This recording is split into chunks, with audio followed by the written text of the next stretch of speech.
Hi കൂട്ടുകാരെ, uncle Tom ടേസ്റ്റിലേക്ക് ഏവർക്കും സ്വാഗതം. ഇന്ന് ഞാൻ നിങ്ങളെ പരിചയപ്പെടുത്തുന്നത് ഞങ്ങളുടെ ഫിഷ് ടാങ്കാണ്. കണ്ടോ, 10 വർഷത്തെ പഴക്കമുണ്ട് കേട്ടോ ഇതിന്. ഇതൊരു വലിയ ടാങ്കാണ്. ഇതിൻ്റെ മുകളിലത്തെ ഷീറ്റൊക്കെ ഈ മഴയായത് കാരണം കുറച്ചൊക്കെ പോയിട്ടുണ്ട്. അതൊക്കെ ഞങ്ങൾ ഉടനെ തന്നെ ശരിയാക്കുന്നതാണ്. 10 വർഷത്തെ പഴക്കമുണ്ട്. ഇതിനകത്ത് ഞങ്ങൾ നേരത്തെ അനാബാസ്, ഫിലോപ്പിയ, നട്ടർ, ഗ്രാസ് ക്രാപ്പർ, ഗിഫ്റ്റ് ഫിലോപ്പിയ എന്നൊക്കെയാണ് നേരത്തെ ഇട്ടിരുന്നത്. ഇപ്പം ഞങ്ങളതൊക്കെ പിടിച്ചു കേട്ടോ. ഇപ്പോൾ അതൊക്കെ ഞങ്ങൾ പിടിച്ച് കുറേയൊക്കെ ഞങ്ങൾ കൊടുക്കുകയും ചെയ്ത്, അതുപോലെ തന്നെ ഞങ്ങൾ കറി വെച്ച് കൂട്ടുകയും ചെയ്തു. വളരെ ടേസ്റ്റുള്ള മീനായിരുന്നു. അതൊക്കെ ഞങ്ങൾ കുറച്ച് കൊടുത്തു. ഇപ്പോൾ ഞങ്ങൾ ഇതിനകത്ത് ഇട്ടിരിക്കുന്നത് നാടൻ ഫിലോപ്പിയാണ് കേട്ടോ. നിങ്ങളിപ്പോൾ കാണിച്ചു തരാം. ഇതാണ് അതിൻ്റെ തീറ്റി. കണ്ടോ, ഇതാണ് അതിൻ്റെ. ഇപ്പം ഞങ്ങൾ ഈ നാടൻ ഫിലോപ്പിയയ്ക്ക് കൊടുക്കുന്ന തീറ്റി. കണ്ടോ, മീൻ വരുന്ന കണ്ടോ,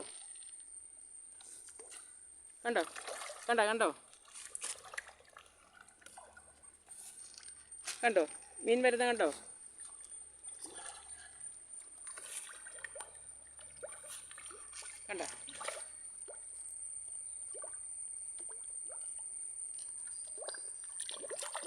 കാണുന്നുണ്ടോ നിങ്ങൾ?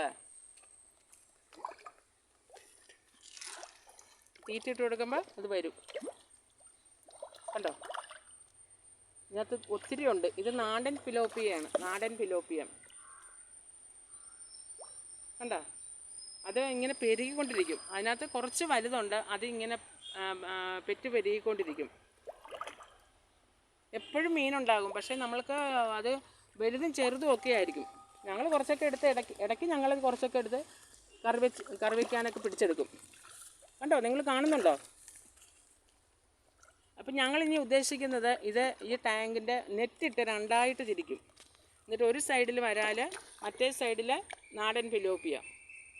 ഇതിൻ്റെ കുഞ്ഞുങ്ങൾ വരാലിൻ്റെ ഫീഡാകും. വരാലിൻ്റെ ഫീഡും നാടൻ മീനുകളുടെ ഫീഡും തമ്മിൽ വിലയ്ക്ക് ഒത്തിരി വ്യത്യാസമുണ്ട്. അപ്പം ഞങ്ങൾ ഓർക്കുന്നത് നെറ്റിട്ട് രണ്ടായിട്ട് തിരിച്ചാൽ ഒരു സ്ഥലത്ത് വരാലും ഒരു സ്ഥലത്ത് നാടൻ ഫിലോപ്പിയ ആണെങ്കിൽ ഈ നാടൻ ഫിലോപ്പിയ പെറ്റ് പെരുകിക്കൊണ്ടിരിക്കുമ്പോൾ അതിൻ്റെ കുഞ്ഞുങ്ങളെ ഈ വരാൽ പിടിച്ച് തിന്നോളും. അപ്പം അതിനൊരു ഫീഡും ആകും. അതുപോലെ തന്നെ നമുക്ക് അത് ഫീഡിൻ്റെ വിലയും കുറയും. വരാലിന് നമുക്ക് രുചിയുള്ള വരാലും കൂട്ടാം. അങ്ങനെ ഞങ്ങൾ വിചാരിക്കുന്നു. കണ്ടോ, പിന്നെ അതിനകത്ത് നിറച്ച് പായലുണ്ട്. കണ്ടോ, കുറേ പായൽ ഞങ്ങൾ ഇട്ടിട്ടുണ്ട്. പായലിടുന്നതിൻ്റെ ഉദ്ദേശം എന്താണെന്ന് വെച്ചാൽ അതിൻ്റെ ടാങ്കിൻ്റെ അഴുക്കൊക്കെ അത് വലിച്ചെടുക്കും. അതുപോലെ തന്നെ പായൽ നമുക്ക് വളമായിട്ട് ഉപയോഗിക്കാനും പറ്റും. പിന്നെ ടാങ്കിൽ അമോണിയ കുറയ്ക്കാനും പായൽ കൊണ്ട് സാധിക്കും. കണ്ടോ, മീനെ കണ്ടോ നിങ്ങൾ? കണ്ടോ, നിറച്ച് മീനുണ്ട്, നിറച്ച്. അത് ഈ ചെറുതും വലുതും ഈ വലുതിങ്ങനെ പെറ്റ് പെരുകിക്കൊണ്ടിരിക്കുക.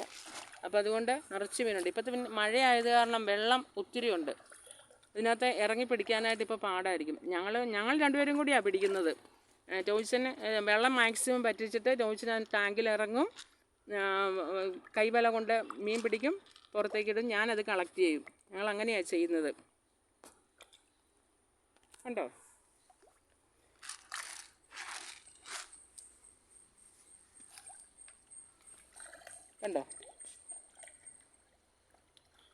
ഇനി ഞങ്ങൾക്കൊരു കിണറുണ്ട്.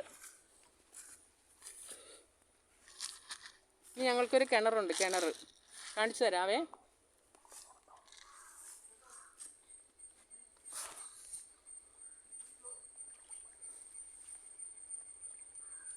ഞങ്ങൾക്കൊരു കിണറുണ്ട്. കണ്ടോ, അതിനകത്തും ഉണ്ട് മീൻ. അതിനകത്ത് മീനുണ്ട്. അത് ടാങ്കിൻ്റെ വേസ്റ്റ് വഴി, ടാങ്കിൻ്റെ വേസ്റ്റ് വെള്ളം അടിയിൽ പൈപ്പ് വഴി കിണറ്റിലേക്ക് എത്തുകയും അത് മോട്ടർ വെച്ചടിച്ച് ഞങ്ങൾ ജാതി, കുരുമുളക്, പച്ചക്കറികൾ, ചെടികൾ എന്നിവയ്ക്ക് നനയ്ക്കുന്നു.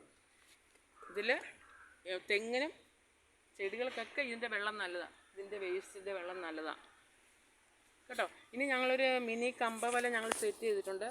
അത് അടുത്ത വീഡിയോയിൽ ഞങ്ങൾ കാണിക്കുന്നതായിരിക്കും. അതോടൊപ്പം തന്നെ ഞങ്ങൾ മീൻ പിടിക്കുന്നത് എങ്ങനെയാണെന്നും കാണിക്കുന്നതായിരിക്കും. കണ്ടോ, പൊങ്ങി നടക്കുന്നത് കണ്ടോ മീൻ.